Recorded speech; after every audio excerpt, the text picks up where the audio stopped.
রাজশাহী থেকে 12 লাখ লোক আনার টার্গেট, 3 জোড়া বিশেষ ট্রেন চলবে। শেখ হাসিনা অপরাধ করেছেন, ইসির সুযোগ না থাকলেও মামলা করতে পারবে যথাযথ কর্তৃপক্ষ। জাহিদ হোসেন বলেছেন, চোরাই পথে কেউ কেউ ক্ষমতায় যাওয়ার অপচেষ্টায় লিপ্ত রয়েছে। সরাসরি হামলার নির্দেশনা দেন নিষিদ্ধ ছাত্রলীগের সভাপতি সাদ্দাম। এতক্ষণ শুনছিলেন সংবাদ শিরোনাম, এবারে বিস্তারিত।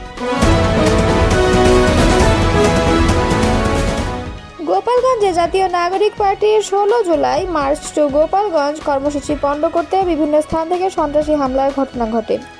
আওয়ামী লীগের টার্গেট ছিল এনসিপিকে ঢুকতে দেওয়া হলেও তাদের জীবিত বের হতে দেওয়া হবে না, বিশেষ করে শীর্ষ নেতাদের হত্যা করা।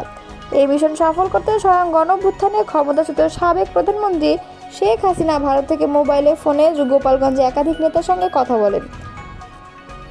এনসিপি বিরুদ্ধে জনগণকে উস্কে দিতে বেশ কিছু অডিও বার্তাও পাঠানোর সঙ্গে ভারতে পলাতক নিষিদ্ধ ঘোষিত ছাত্রলীগের সভাপতি সাদ্দাম হোসেনও এই ঘটনার সাথে সরাসরি জড়িত বলে জানা গেছে। ফেসবুক লাইভে এসে তিনি সরাসরি হামলা চালানোর নির্দেশ দেন। যুগান্তরের হাতে থাকা এমন একটি অডিও বার্তায় শোনা যায়, শেখ হাসিনা নিষিদ্ধ ঘোষিত গোপালগঞ্জ জেলা ছাত্রলীগের সাধারণ সম্পাদক আতাউর রহমান পিয়ালকে বলছেন, ওরা নাকি গোপালগঞ্জে যাচ্ছে। টুঙ্গিপাড়ায় আমার বাবার কবর ভেঙে ফেলার ঘোষণা দিয়েছে। এর আগে 32 নম্বরের বাড়ি গুড়িয়ে দিয়েছে। এবার টুঙ্গিপাড়ায় হামলা চালাবে। তোমরা বসে আছো কেন? যে যেভাবে পারো প্রতিহত করো। গোপালগঞ্জ কোনোভাবে যাতে ওরা ঢুকতে না পারে, কোনো ধরনের কর্মসূচি যাতে না করতে পারে। মনে রাখবা, গোপালগঞ্জের মাটি থেকে ওদের কেউ যাতে অক্ষত অবস্থায় ফিরে যেতে না পারে। আর একটি অডিও বার্তায় শেখ হাসিনা নিষিদ্ধ ঘোষিত গোপালগঞ্জ জেলা ছাত্রলীগের সভাপতি ও শহরের বেদ গ্রামের বাসিন্দা নিটন মোল্লাকে বললেন, তোমরা ওখানে বসে কি করো? ওরা বিভিন্ন জায়গা থেকে লোকজন জড়ো করার চেষ্টা করছে। পিরোজপুর, বাগেরহাট, খুলনা ও ফরিদপুর সহ আশেপাশের জেলা উপজেলা থেকে লোকজন একত্রিত করে গোপালগঞ্জে ঢুকবে। এরপর টুঙ্গিপাড়া যাবে। যেভাবে পারো ওদের প্রতিহত করতে হবে। টুঙ্গিপাড়া যাতে কোনোভাবেই ওরা ঢুকতে না পারে, আর যদি টুঙ্গিপাড়া ঢুকেই পড়ে তাহলে একজনও যাতে জীবিত অবস্থায় ওখান থেকে ফিরে যেতে না পারে, সে ব্যবস্থা অবশ্যই নিতে হবে। অভিযোগ রয়েছে, শেখ হাসিনার সঙ্গে টেলিফোনে কথা বলার পরদিন বুধবার গোপালগঞ্জ পৌর পার্ক মাঠে এনসিপির কর্মসূচির দিন সকালে নিষিদ্ধ ঘোষিত গোপালগঞ্জ জেলা ছাত্রলীগের সাধারণ সম্পাদক আতাউর রহমান পিয়ালের নেতৃত্বেই স্থানীয় চর দুর্গাপুর এলাকায় পুলিশের গাড়িতে হামলা, ভাঙচুর এবং অগ্নিসংযোগ করা হয়। এর মধ্যে দিয়ে এনসিপি শান্তিপূর্ণ কর্মসূচিতে বাধা দেওয়ার বিষয়টি এলাকায় জানান দেয় আওয়ামী লীগ এবং তার অঙ্গ ও সহযোগী সংগঠনের নেতাকর্মীরা। শহরের মোহাম্মদপাড়ার বাসিন্দা এই আতাউর রহমান পিয়ালের নেতৃত্বেই পরে এনসিপি নেতাদের গাড়ি ভরে কয়েক দফা গুলি ও বোমা হামলা চালানো হয়। খোঁজ নিয়ে জানা যায়, কেবল নিষিদ্ধ ঘোষিত ছাত্রলীগই নয়, শেখ হাসিনা আওয়ামী লীগ, যুবলীগ, স্বেচ্ছাসেবক লীগ, শ্রমিক লীগ, কৃষক লীগ, মহিলা আওয়ামী লীগ সহ দলের বিভিন্ন অঙ্গ ও সহযোগী সংগঠনের নেতাকর্মীদের সঙ্গে একাধিকবার টেলিফোনে কথা বলেন। গোপালগঞ্জের মাটিতে এনসিপি যাতে কোনোভাবে তাদের কর্মসূচি পালন করতে না পারে সেজন্য প্রত্যেককে তিনি নির্দেশনা দেন। শেখ হাসিনার নির্দেশের পর এনসিপি কর্মসূচি পণ্ড করা সহ দলটির শীর্ষ নেতাদের হত্যা করতে গোপালগঞ্জে থাকা দলের বিভিন্ন পর্যায়ের নেতাকর্মীরা চতুর্দিক থেকে একযোগে হামলা চালান।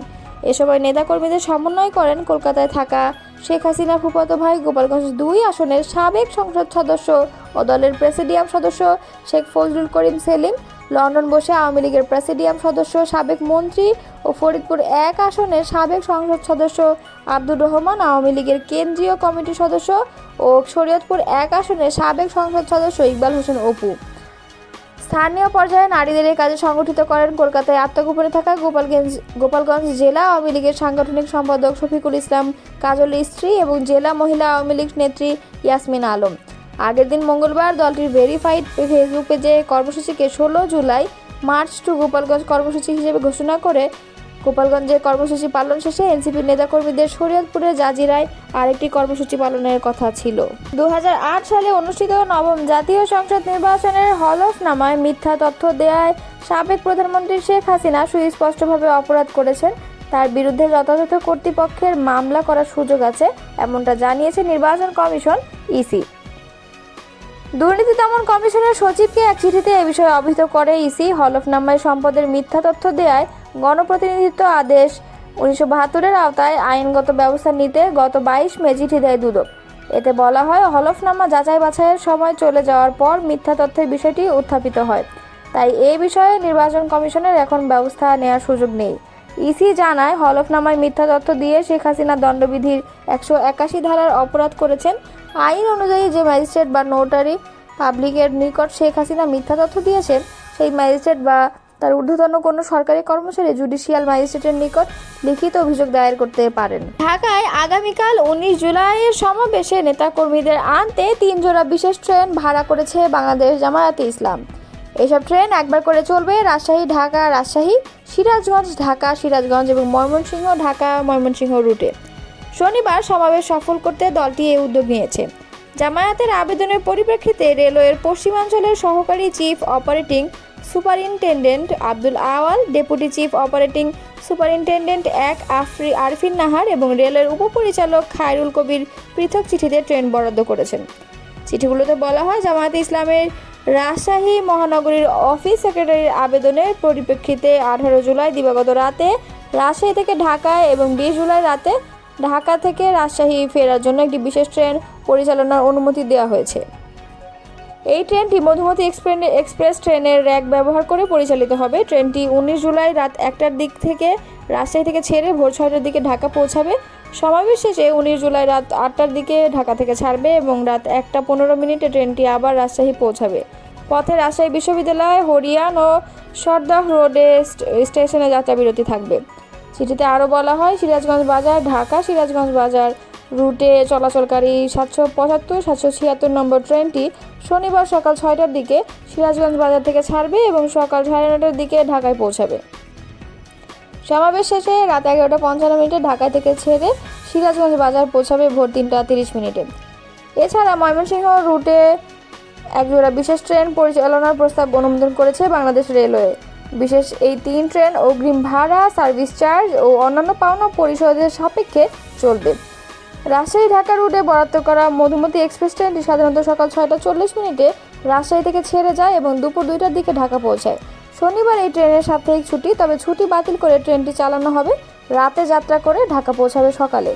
এ বিষয়ে জানতে পশ্চিম রেলের মহাব্যবস্থাপক এবং পরিবহন ও বাণিজ্যিক বিভাগের শীর্ষ কর্মকর্তাদের ফোন দেওয়া হয়, কিন্তু তারা ফোন না ধরার কারণে বক্তব্য পাওয়া সম্ভব হয়নি। জামায়াতে ইসলামের রাজশাহী মহানগরীর সেক্রেটারি ইমাজ উদ্দিন মণ্ডল বলেন, আমরা ট্রেনের 1179টি টিকিটের মূল্য প্রায় 12,07,000 টাকা পরিশোধ করে রসিদ নিয়েছি। 14 বগির এই ট্রেনটিতে পুরোটিতেই আমাদের নেতাকর্মীরা থাকবেন।